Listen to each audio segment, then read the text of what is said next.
Hi, family. It's Mimi, honey. I just want to tell you I love you all, and I'm doing this for my family for generations to come. I want them to see what Mimi was like. She's crazy, but you'll love her.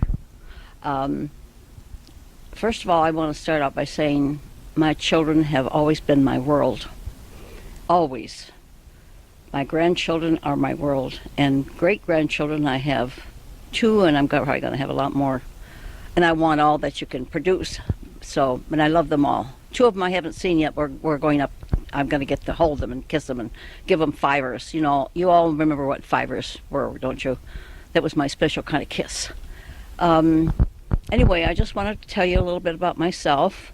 I was born in Niles, Michigan. You all know that, I think. And What year? 1928. I'm old, but I don't care. How old are you right now? I'm 88. 88. And never late. And never late. You are. I may have to end up calling her the B word sometime during this, but that's okay. Anyway, also I want to talk about your father because you were all loved so much by him, and I know you all miss him, and I do too. He was a great man. He really was. A hard worker, a good father, a good provider, all the things that anybody would ever want. I know he loved participating in the sports with my boys, and he used to take Lisa on special little outings. He took her on a little picnic down at the park. She remembers that because it was just she, and they went to the park and they had picnic on a picnic table there, and little things like that, the special little things. And the other thing I want to mention about Lisa is that on her 16th birthday, he sent her a dozen red roses, and the card said, "I want to be the first man to ever send you roses." And that just touched my heart. And it did hers too.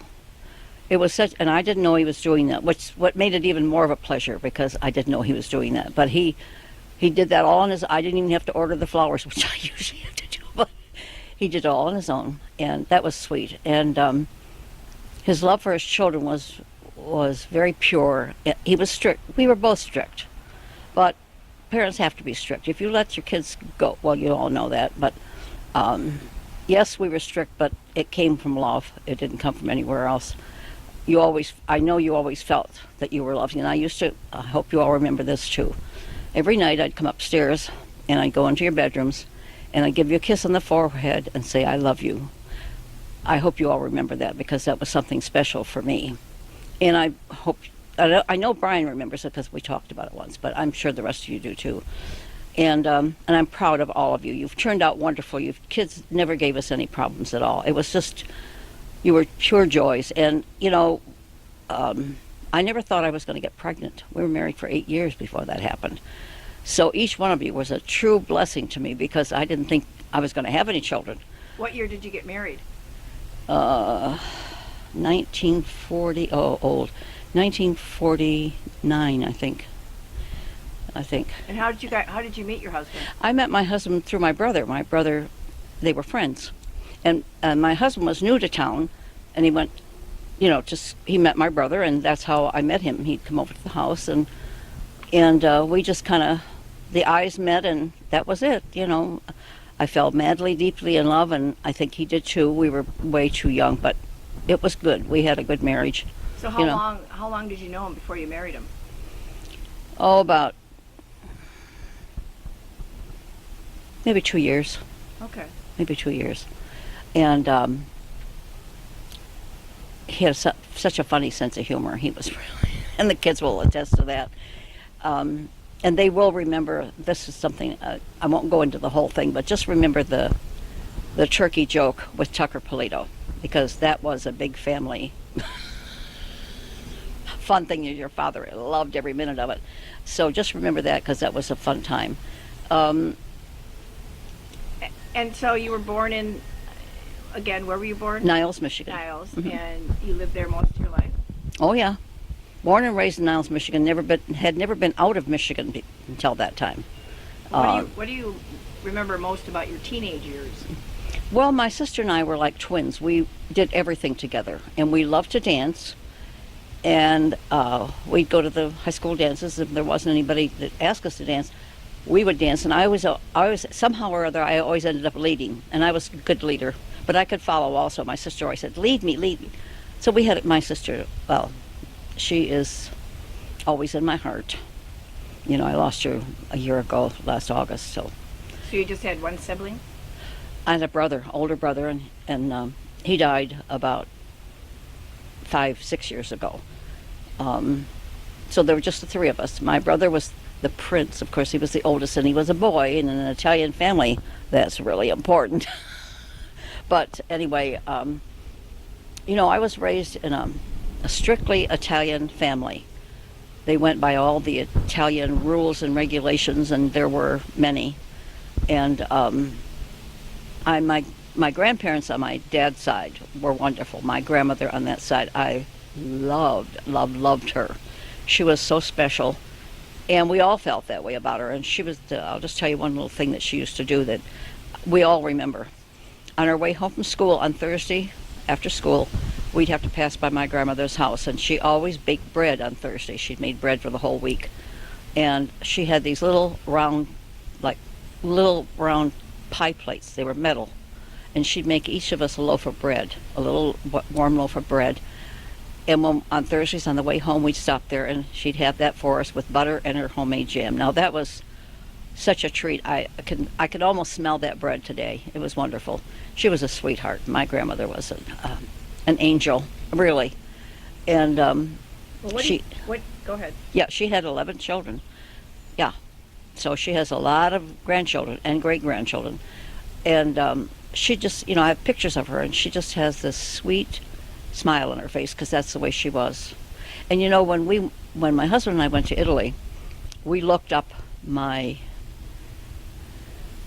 would have been my great aunt. And when she answered the door, my knees buckled, because she looked just like my grandmother. The genetics were unbelievable. It was wonderful. It was I was so overjoyed. And then my cousin went into the genetics of our family and did a whole chart. I mean, it's really interesting. One of the most interesting stories is that I had always heard that my great grandmother, on the way over from Italy, she jumped ship into the ocean. And I always thought it was a joke, but I talked to my cousin, who is doing the family history, and I said to her, have you ever heard that story, and is it true? She said, oh, it's true, she said. My grandmother had married this man who was would have been my grandfather, but he died when she had 6 children, by the time she had 6 children. And the old family tradition in Italy, or family for Italians, was if there was a unmarried son and there was a widow with children, it was his duty to marry her. So my grandmother went to Italy. She took my mother and one of the kids with her to meet him, and I think they were married over there. And this is the funny part. On the way back, his mother, my new grandfather's mother, jumped aboard ship, and I don't know, we never have figured out whether she did it because she didn't want him to marry her, or whether she was just seasick and scared to death. But anyway, and it is the truth, she did that. So that was always a story that I'd heard all my life, and it is true. My mother was a fantastic cook, and she didn't ever have a recipe book. Everything she made, she learned from her mother or something, but she never cooked, and she was wonderful. But only if her house was 100% clean, 100% of the time. That was her biggest focus and her biggest worry. Her house was heaven to her. And I can remember yet her saying, don't touch the walls. I can hear her say that. And we all felt that way. But, you know, she was a good mother. She really was. She just was, like I say, she was the oldest child and a girl in her family. So therefore, when my grandmother had all these other kids, my mother was like the servant in the house, and she had to do everything. And what was your mother's name? Trina. Trina what? Frucci, Frucci. It's an Italian name. In fact, I once heard it in a movie. That's the only time I've ever heard that name. And she was a good woman. She just, as long as everything was clean, she was okay.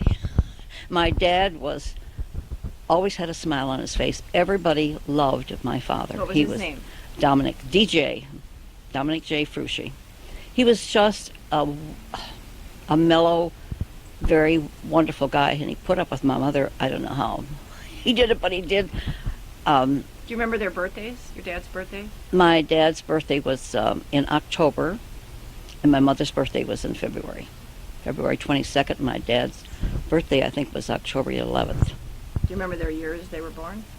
No, Okay. I don't remember. I mean, I've got it. I can look it up. I've got my cousin did a big genealogy chart, and it's fascinating to see it. I'm so glad she did that.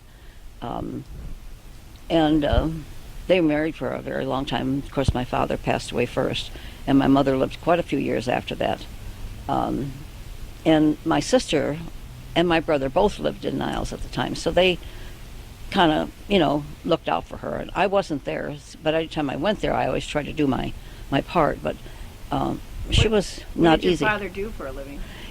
My father worked for the railroad in Niles, and he loved it, because that's what all the Italian family, not all the, a lot of the Italian family went to the Upper Peninsula when they first moved here.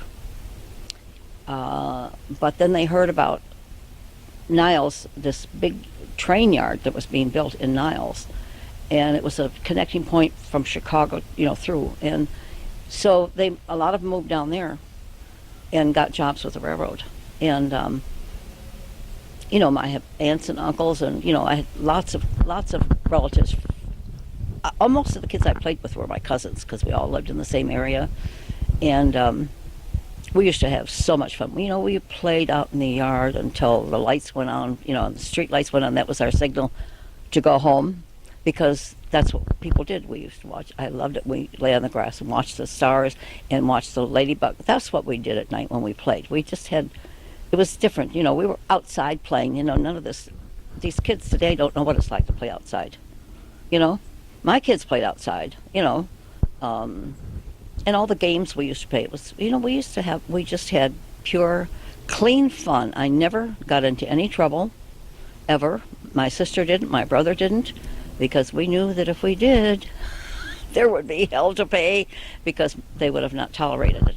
But, and they were good parents. My dad was a very hardworking man, and I loved his smile. He was and the thing I remember about my dad, my bedroom was up above the back entrance where he went out to the driveway to get the car.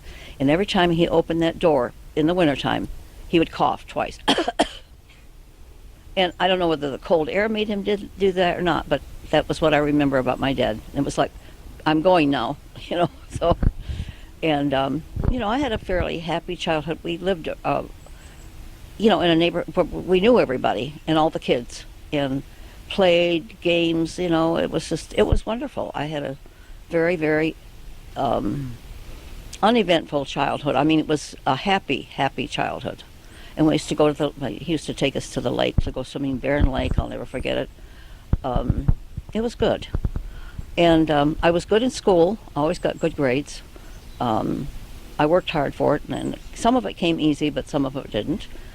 And I always remember studying, always bringing my books home and studying. That was, I don't know if the kids do that today. I don't think what I see today, when I used to go to pick up my grandchildren at their high school, as they came out the door, and I just had laughed.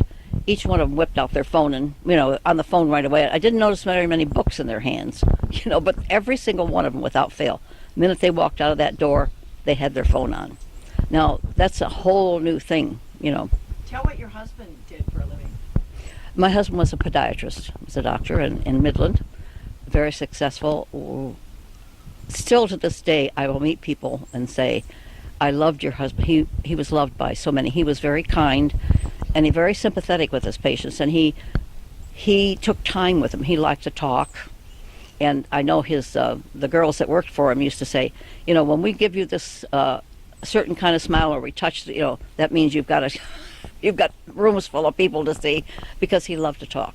He loved telling a story, and he had a lot of wonderful war stories that he would not relate to me, because he was a paratrooper, and he jumped over in the Battle of the Bulge. He jumped into Belgium, and he was wounded there, not very seriously, but just enough that he was taken to England to recuperate, and then he was sent back to the front. I mean, it was horrible, but that's what they did. I mean, he wasn't wounded, maimed or anything. I think he hurt his arm or something, but they sent him back right away. And he has many war stories. Some of them he has never related to me, and some he's told to some of his other armored buddies. And they were pretty bad because he was in the 101st Airborne that went into Germany and went into the concentration camp and found the concentration camp, and it affected him so much I can't even tell you. He just couldn't believe that human beings could do that to each other, and they were all starving, and I mean, it was horrible. And he was very sympathetic, and because my husband could speak two other languages, he could speak German and Hungarian. They hired him, and he was in, what was it called? Not Special Forces, but something or other. He worked as an interpreter, and he was at the Nuremberg trials. He remembers that, and he would interview people for jobs, German and Hungarian, and he could talk to them. So, and he enjoyed that, and he became friends with a lot of the families over there. They brought him food and brought him stuff, even though they didn't have much. But how old was he when he retired? when he retired from, he was like, I had to force him to retire. He was not quite 70, and he still wanted to keep going. And I said, no, you need to quit now so we can go enjoy ourselves. And he finally did. And every time we'd go out, we'd meet some former patients. They, oh, doctor, I wish you were still practicing. I mean, what I said to them, he's 70. He was 70 years old when he, that's old to practice, to give up your practice at that time. He loved it. He really loved his work. And he became very involved in the politics of his profession. We attended a lot of conventions all over the country, and he was president of the state organization for 2 different terms. He was always the representative to the meetings that they would have, about the rules and stuff. He was very involved with the politics of the organization. So, and my husband never did anything halfway. If he took on a job, he was going to do it all the way. And I think maybe that came from his upbringing, because my family was, the biggest emphasis was to get a job and to work hard and give them, that's what I was always taught. And when I was a very young girl, I was in high school, and it wasn't called, that program where you can start working when you're a little, but there was something where I got a job at one of the retail stores because I was taking an accounting class and they needed somebody to help out a little bit. So I got a job there as a senior in high school. Loved it, fell in love with it, and that's what I did eventually go into, was accounting, because I found my niche. I really did. Numbers have always come very easy to me, and I enjoyed making everything add up very well. And when I went to work in Chicago, and my husband went to school in Chicago, we had to move there. And I went to work for Queen Anne Candy Company. I think they're still sold today. I was interviewed by a gentleman that I think he was from Germany. And because my last name was Wagner, he thought I was German. And sometimes that. But I said, no, I'm Italian. And he said, oh, well, I was very young. And I went to work in this office. And I was always a very good worker, and numbers really came easy to me, and I was a great typist, and we used to have these huge typing machines that had these big forms. I mean, the carriages were like this, and all these numbers had to be typed in, and they had to be, we had to print them off, go to the print, the whatever that was called, not like today where and it was very exacting work, and I loved it, and that's what I went into. I did accounting for years, and they paid me in fact, when I got my first paycheck, I went into the guy that hired me and I said, I think there's a mistake. And he said, why? And I said, because this is a lot more money than I thought I was going to be getting. He said, no, he said, I gave you a raise before. And I said, he said, I've seen your work, and he said, we like that. And before long, I became manager of that huge entire office. And I don't know if any of you ever seen the series Mad Men, where it was that was in the 50s, and it was in offices, and they each had their little no, they didn't have their little cubicles. Like now they have little. This was just one mass, big building with all the desks open. There was nothing separating anything, and that's the way it was. And I became the manager of that huge office with people that were a lot older than I was. And I found that I really found myself then, because I used to be kind of shy when I was younger. And when I was put in charge of something, man, I liked that. I still do today. So. What made you successful at work? Because I was very good at what I did, and because I was nice to people. That was another thing. I smiled a lot, and they told me that. And if I ever lost my temper, I didn't lose my temper. I would go and talk to them privately, because I was in charge of hiring, and and I know a lot of people resented it because I was much younger than they, but I did my job very well, and I always had a good job wherever I went. I always did well. I worked when we first moved to Chicago, I forgot about this, I worked for a wholesale jeweler in downtown Chicago. Had to take the L in, I never did that before. It was a whole new world to me. And they sold very, very, very expensive jewelry. And they were so kind to me. There was a Jewish family, and they were wonderful to work for. And I learned a lot from that experience. I really, really did. Kindness goes a long way, and I've always tried to do that. I've always tried to I try to smile at people that don't know me. Well, when I walk by them, and a lot of people like, what is she smiling at? But I like that. And I talk to people. If I'm sitting next to somebody, I don't know, wherever I am, I start the conversation, because I like, and I find that if I ask a question, that opens them up. And I enjoy that. Just to back up for a second, how old was your husband when he passed?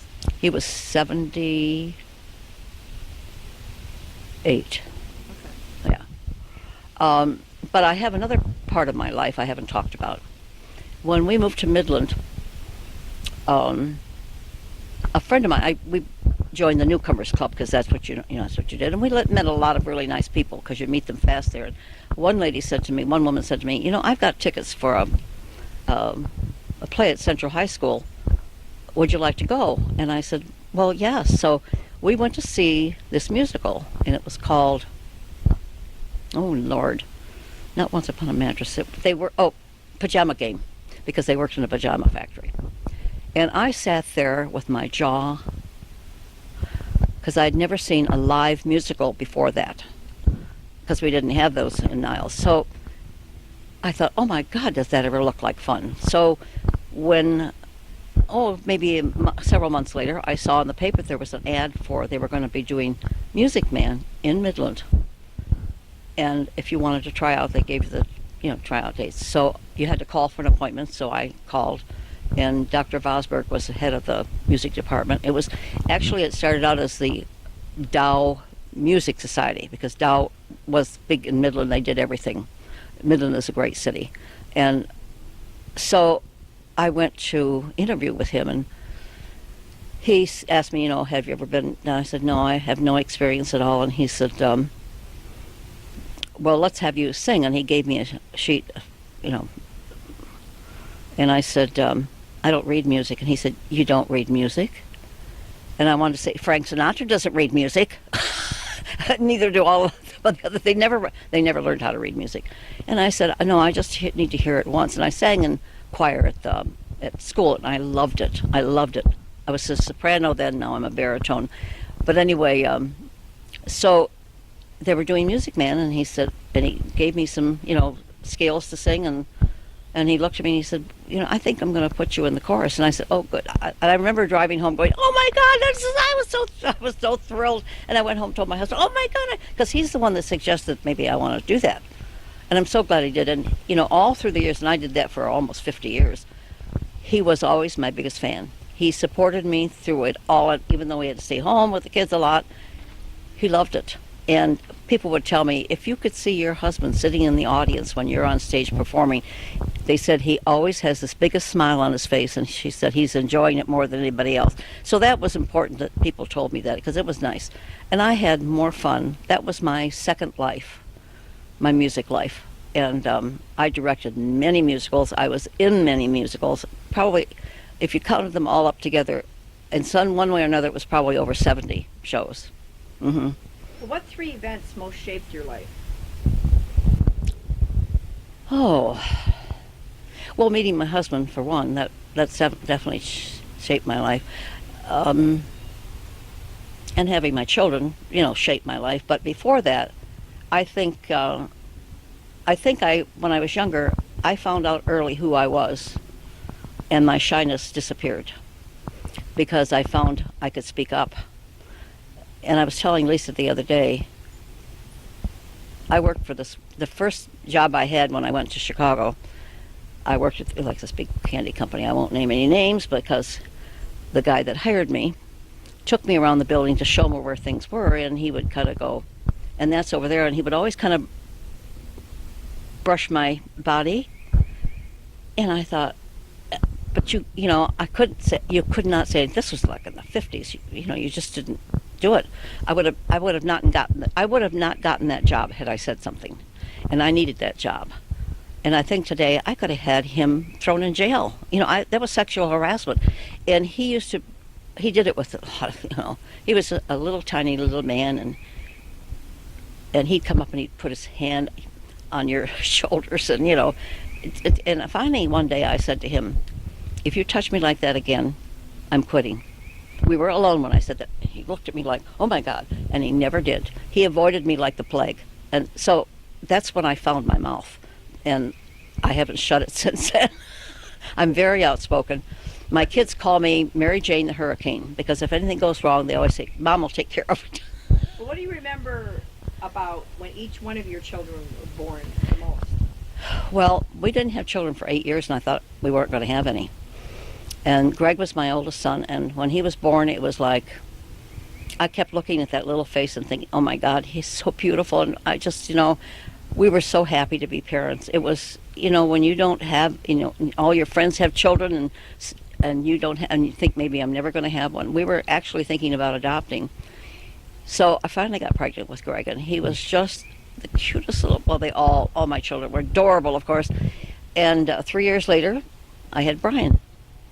And I thought, well, that's, and 11 and a half months later, I had Lisa, which came as a real surprise. In fact, I went in for my 3 months checkup with the OB guy, and he examined me, and he looked at his nurse, and he said, I think we need to get an OB chart for Mrs. Wagner. And I said, an OB chart? And he said, yeah, I think you're pregnant. I said, oh my God. I couldn't believe it. And then I got my daughter. And it was the hardest delivery I had of all 3 of the kids. And I said, and I know I said this after after the labor was, I said, oh my God. And they told me she was a girl. I said, oh my God, it was worth it. And my boys always say, well, she's your favorite. Well, no, she isn't my favorite. You're all my favorites. But I was so happy to have a girl, because I didn't think I would ever have a girl. And, I have a lovely family, and I love them all dearly, and I hope I know they feel the same about me, because they tell me that all the time. Well, what messages do you have for each one of your children right now?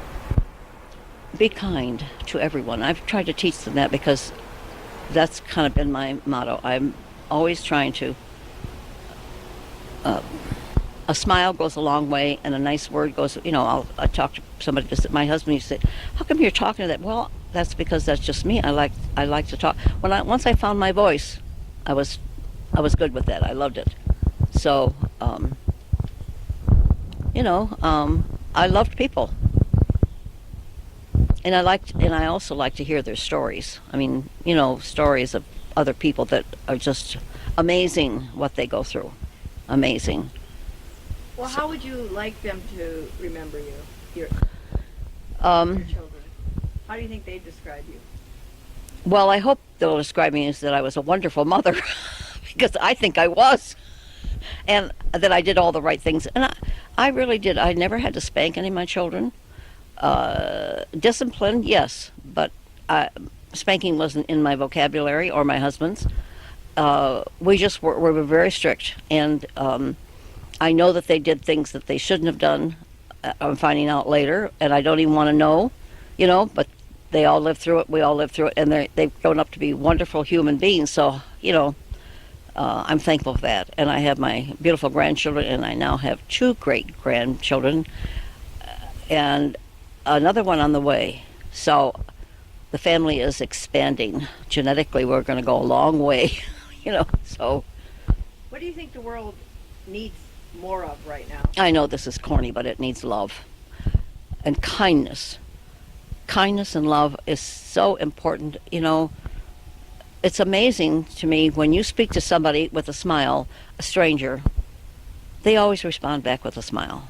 I've always tried to be very open, and like I say, I used to be very shy. I would have not done that before, but I don't know what turned that around, but I enjoyed seeing people smile. So I did that, and when they talked about random acts of kindness, that was like in the 50s, that's what I called it, random acts of kindness that I was trying to do for people. And it always was very interesting, never had anything backfire, it was just always very, very nice. What are you most proud of in your life? My family. Yeah, definitely.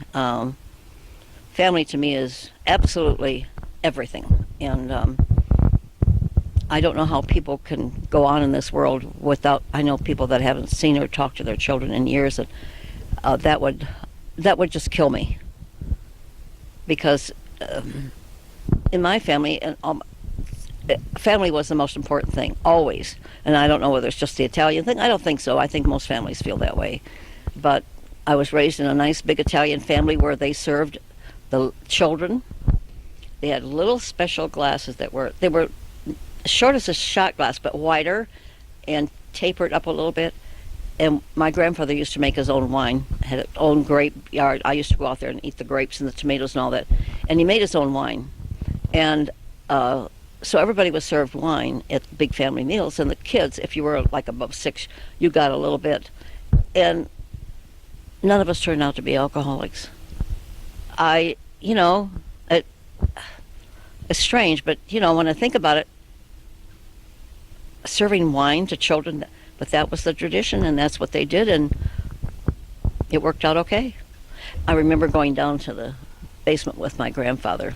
He had like 3 big barrels of wine down there, and when you want to get wine out, you have to, what is it called? You have to siphon it out, but you've got to start something.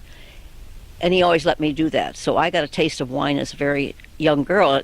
I wasn't real crazy about it, but it was fun to do. It was always, and because it was special with my grandfather, I always did that with him, and that was kind of nice. But everybody at the table had wine. Everybody. So is that why you drink a gallon now? Yeah, right. And at holidays, I did that with my children too. Let them have it, and they hardly ever drank it. So if it's offered, that was just an Italian tradition that we did. I have been living here with Lisa for over 6 years. And actually, it was my son-in-law who I dearly love, Chuck. I mean, he is just a great guy. He was going to China with IBM for 2 to 3 years, and Charlie was still home at the time, and so we were talking, and he said to me, "Mimi, why don't you just move in with us here?" And I thought, oh my God. And I was at the time living in an apartment in Independent Village, which I hated. I hated every single minute of it.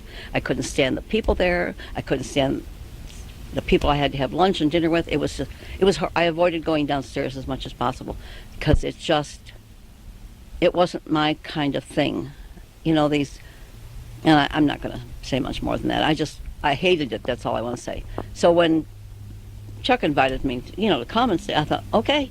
So I got rid of I had a 2-bedroom apartment, beautiful stuff. Got rid of almost all of it except my bedroom off it, and I moved in here. And they have been so wonderful to me that it's hard to express the gratitude that I have for what they have done for me to bring me into their home like this. Because I feel very safe and secure here. They take good care. They look after me, and you know, it's wonderful. And I really want to thank them both from the bottom of my heart for what they did for me, because they took me out of that. And it wasn't that it was that it was a very nice place. It just wasn't for me. It just was. I like to stay up late and get up late. And there they get you up at 6 o'clock in the morning, and you have to go to bed by 8 o'clock at night. Well, I don't normally go to bed before 1, 2 o'clock. I'm a night owl, but I just like to sleep in too. And they wouldn't allow you to sleep in. They had to bring your breakfast, and you had to eat. You know, that's what I didn't like, all the strict rules. And they were nice. It was lovely, but it wasn't for me. You know. Well, what's your favorite thing? What are your favorite things about each one of your children? Oh. Well, they're all so different. My oldest son, Greg, is probably more like me than the other two. He loves to sing, and he has a fantastic voice. He's just amazed me, because that's what I like to do. And I want to talk about my musical life later, but and a good man, good man. And he just became a grandfather, and he's absolutely out of his mind over it. Kind, successful, loving, very, very loving. Brian, my middle son, I have to say that he knows that he was probably a little more trouble than the other two, but that was okay. We dealt with it, and I love him dearly, and he has certainly shown me a lot of love, and he lets me know that all the time. He writes me some of the, like, Mother's Day cards and birthday cards. The messages that he writes in those are just heartwarming. I mean, so wonderful. He really has a knack for writing it. Just, and I've kept some of those because they're really wonderful. And Lisa is like her daddy. She looks like me, but she has her dad, you know. She always says to me, "Well, you say that like it's a bad thing." And I said, "No, it isn't a bad thing. It's just that your temperament is just like his. I mean, it's just unbelievable." Like I say, she looks like me, but she's got her dad's personality. Very strong, and I'm strong too, but very outspoken. She doesn't take any crap from anybody. I used to, but I don't anymore. But and she's just a good woman all the way around. You know, she's a good mother. She's a good wife. She's just a good person, and that's what I'm saying about all my children. They turned out to be good human beings, and that is so rewarding. You know, you don't know how your kids are going to turn out. Okay, and by the way, today is August 31st, 2017. And I think I already told you I'm 88 years old, soon to be 89. Can't believe it myself, but I just want to tell my children, you know how much I love you. That doesn't come, you know, that's, but I want you all to live a full, happy life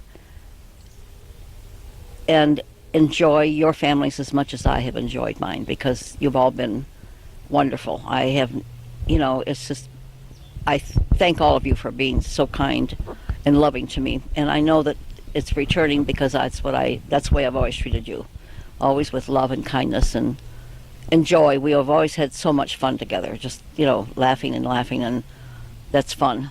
That's fun. What's your advice to your grandkids when they become older and they're picking a mate?